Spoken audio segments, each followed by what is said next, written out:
Blessings! Welcome back to my channel. My name is Jess and I am going to style this hair. So, we got to get into it. My hair was chopped off. You guys were right. I should not have gotten my hair cut. I should have listened to y'all, honestly. I really should have. And I have some regrets, a lot of regrets on that. I was not doing well. I know some people were checking in on me. They were like, girl, are you okay? I could not come here on this internet because I just needed to be in the right headspace. And even after, getting to the stage of being able to talk about it without crying, I still felt very, very hurt. And I think that that's going to linger for a little while, naturally. However, I did go to a retreat this past weekend. This weekend, actually, it was Friday night into Saturday. It is Sunday. And I was able to really just spend some time with God, pray, really just hear from Holy Spirit. And I feel much better. I feel much more like myself, which is excellent. Do I know that I still need to address this issue? Yes. I am still waiting on accountability to be had on the other party. I feel like I did my best to take responsibility for what I potentially could have done better in this situation. And I do also really appreciate everyone just saying, like, Jess, you were pretty clear. Everyone knew what you were asking for. Even if I used the wrong vocabulary in the word shape, or I said the wrong term, or my ends were dead or whatever, we still shouldn't have had this much hair cut off, And the other thing around people saying that, oh, my hair was dead, there's literally no way. You guys, my hair was all the way down my back and I just needed a simple trim. And I guess we all have a different definition on the word trim and what that means, which is very odd. And so I'm going to be using Maelle's new Kalahari Melon and Aloe Vera Leave-In Conditioner. This is the product that I had used before that I said wasn't out yet. It is out now. I am doing a partnership with them for a little while with this, trying out the new product. As you can see, that's pretty cool. It's a new formula. I know there's some controversy around Maelle. I have been using their product for over 10 years and I haven't had any issues with it. So I think it would just be a little bit unfair for me to then not work with them because it's not my experience. And I know a lot of creators are not working with them because of the controversy. And if a product doesn't work well for your hair, then yeah, you shouldn't be using it. I understand that.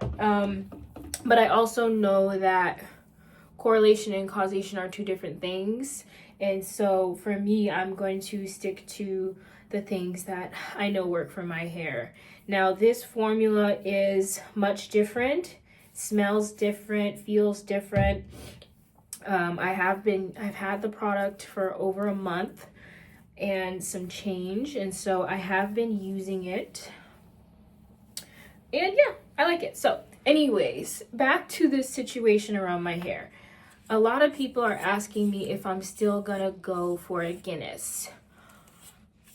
I feel like I still have to go for Guinness. Do I think that I'm still gonna qualify with hair to my collarbone? Maybe not. Right? Like, let's be realistic here. I don't think so. I let Guinness know that I'm going to be pushing my attempt back towards the summer time. We can see how the hair comes back in. And now you guys have an opportunity to watch my hair grow. We can do it together, okay? Because I know that the internet did not see my journey because I never documented it. I grew my hair in private and I kind of was going on a leap of faith to make hair content, and it was working out very, very well for me in some ways and maybe not so well for me in other ways. So that's okay. We live and we learn. These things make us stronger. I will never, probably never, I don't want to say never because it's like, girl, never is such a strong word, but most likely never let anyone ever cut my hair again. I will just continue to do my at-home trims because this has always been my experience, even as a little girl going to the salon. And, you know, shame on me for thinking that things have changed and listening to all this propaganda around the salon experience and how much better it is now, because for me, I just don't have the luxury of going to the salon, and that's just what it is. Okay, I don't have the luxury of going to the salon and getting my hair trimmed. Now that my hair is shorter, there are some perks to this. One perk is that my wash day is going to be cut in half, like literally. When I used to wash my hair was all the way down to my thigh with water. So I am going to have a much faster wash day process, so I'm happy about that. Less product will be used, so that's also great. And yeah, I mean, listen, am I devastated? Yes. My hair was the very first thing that I ever took ownership of as a young adult. As soon as I made the decision to not relax my hair anymore, me and my mother were in agreement of that. But then when I made the decision to no longer straighten my hair, that was not something that she agreed with, and she made that very clear that, you know, I'm gonna look a little silly when I go to school, and I did. I was looking silly because I didn't know what I was doing. And what I want to encourage people to do is teach your daughters how to do their hair at home. Teach your daughters at a young age how to touch their hair, how to feel their hair, how to detangle their hair, not from up here to do whatever, but to start down here always. Start down here always and work your way up always, right? That's super important, guys. Like, we can't, there's just certain things that I just don't feel like we need to experience anymore, and this hair trauma is one of those things. Like, why are we still doing things backwards and making, you know, young youth feel uncomfortable about their hair, feel like their hair is, like there's something wrong with their hair is not enough. Like, I just don't understand why we're still doing that, why we're still detangling from top to bottom. So that's very odd. I do not know if I'm going to share the clips of my hair cut. The reason why I don't know if I'm going to share is because I don't believe that it will be helpful. I do not believe that that will be a fruitful situation. When I went back and I looked at the clips, there are just a couple of techniques that maybe were used that I don't think other people are going to agree with. And so I'm just not sure if those are going to ever be published. We'll see. I have gotten a inquiry to sit down with Dr. Afia. She's a hair psychotherapist, and do a mediation with the stylist that chopped my hair off. So I'm not 100% sure if that's gonna happen yet. We'll see. It would be sometimes next month, and you know, we're trying to find a way to get to the stages of healing with this situation and hopefully inspire some other people to make a change, right? However, in order to do that, in my opinion, I think that stylists need to take some form of accountability for this behavior. Okay, so that's just like the nicest way I can put it. You know, some people are getting at me like, Jess, you're being too nice, you're being too nice, you're being too nice, you're giving her too much grace, too much grace, too much grace. First thing I am is a child of God. That's my first job. That's my first role. And I'm not going to get on the internet and badmouth people. It's just not in my character. And, you know, other people are going to show you who they are. I don't need to say these things, okay? And at the end of the day, what's done is done. All I really, really, really need is for this to be an example for other people so that it can stop happening as much. My comment sections on that video on Instagram is filled with individuals saying that the same thing happened to them. This happened to me last month. This happened to me 2 years ago. This happened to me 2 weeks ago. This is exactly why I don't go to the salon. Girl, this is exactly why I learned how to cut my own hair. Oh my gosh, I understand this feeling. Same thing happened to me. Or worse, I'm also hearing worse situations happening to people, and they're like, girl, I went to a celebrity hairstylist and now I'm bald. I'm still trying to grow back the hair.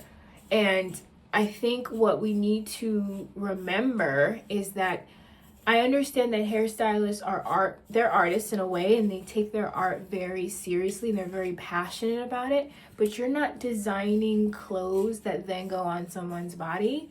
The hair is not you. You're not the owner of the hair like you would own a fabric or material to build something. So whoever's head it's on, they're the owner of the hair. And so there needs to be a level of compassion that they need to have. And I don't know if maybe I need to do a video on the definition of informed consent and what that looks like in the hair industry. But informed consent is very, very, very important. It's important. And your license and all your training hours in your experience does not supersede what the client wants or needs. Like, this is not like, you're being hired for a special project where you can just use your creative freedom and do whatever you want. This is someone's hair. This is someone's appearance. This is what someone's going to have to walk around and see every single day, right? So this is my first time. I just want to fluff out the hair to see where it's at. I just want to see where it's at, see what we're working with, and I also have a photo shoot at 10 a.m. and it is all about hair, so it's perfect that I'm fluffing the hair out. Hopefully I can make it look cute. The other thing people were saying was that they still don't understand the shape that she gave me, even though the whole miscommunication was around the word shape, and that my hair still doesn't look like it has shape, and I need to go back and get it cut and fixed from someone else. That won't be happening. No one else will be cutting and fixing this hair, okay? We're just gonna leave it alone. And also to the Christians who have been commenting about, me lacking discernment, and clearly her vibe was off, and babe, you need to work on your discernment, and You guys, you have to understand that when you say these things, they're not helpful. Even calling the stylist jealous and all this stuff, it's not helpful. It does not help people. Not in the moment, not later, anything like that. I think that we have to remember that everything happens for a reason. There are outside forces at play always. Yes, that's what I believe, which is my business, if that's what I believe. And we just cannot continue to point fingers and make things super duper everyone else's fault. Apparently I have client Delulu, that what I was asking for was insane, and I had 6 inches of dead ends and split ends, that it was all damaged. You guys, if I have unhealthy hair, sheesh, I don't know what to tell everyone else.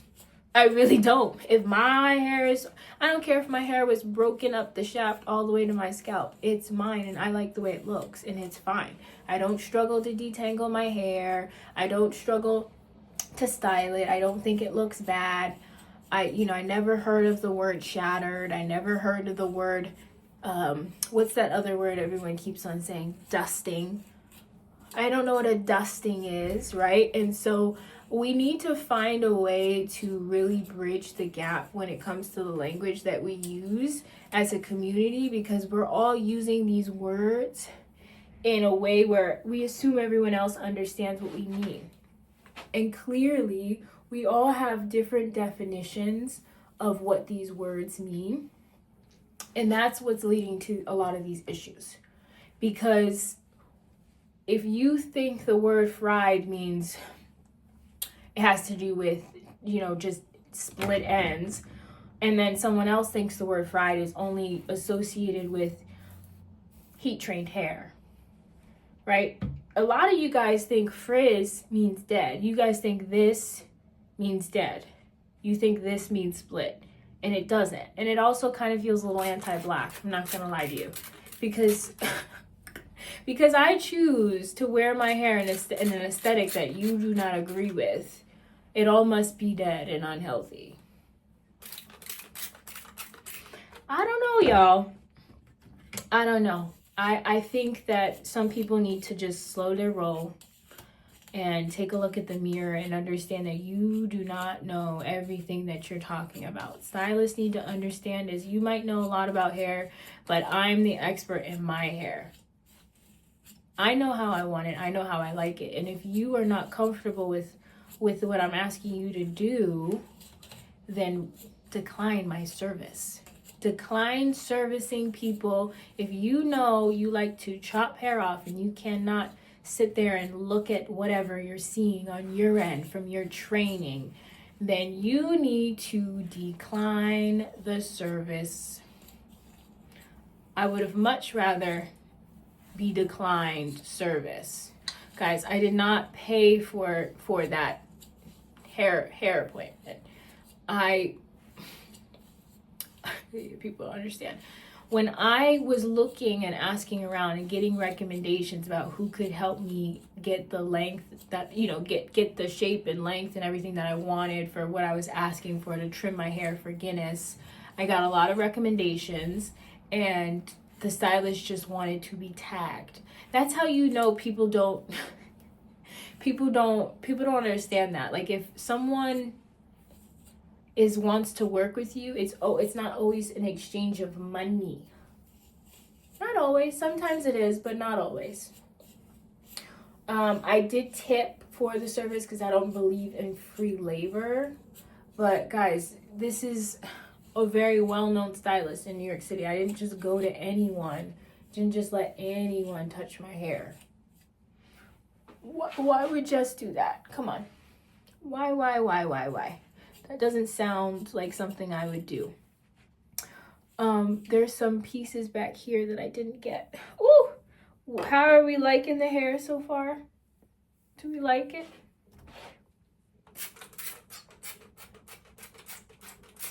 I don't know if this is world's largest Afro material, personally, but let's see.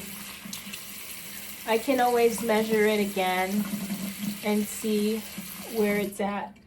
Where my hair is sitting right now, my hair was sitting when I was at university.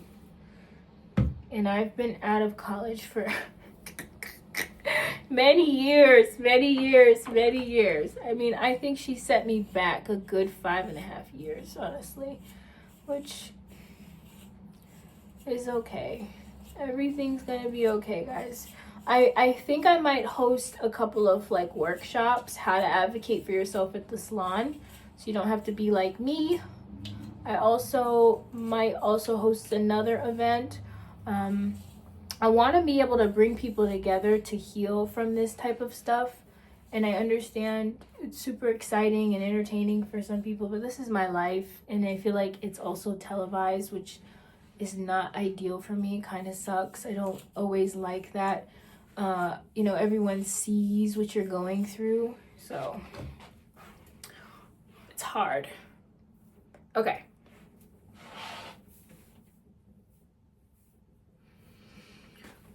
What do we think? You see, I wanted this, but down here where my hair was sitting. I just wanted to shape it, but down my back where it was. I don't know why that was so hard to understand, but I mean, I guess this is an afro, right? I said I don't want round. I said this shape. Anywho, I am going to finish getting ready. I appreciate everyone's love and support on this journey. I will definitely be uploading some more content. You know, I just need to be in the right headspace, which I am feeling better about. And if you guys really want to have more questions, let me know. Drop your questions down below, and I think I can do a Q&A video, and I can try to answer your guys' questions. But other than that, guys, please stay blessed, not stressed. Love, Jess. Bye.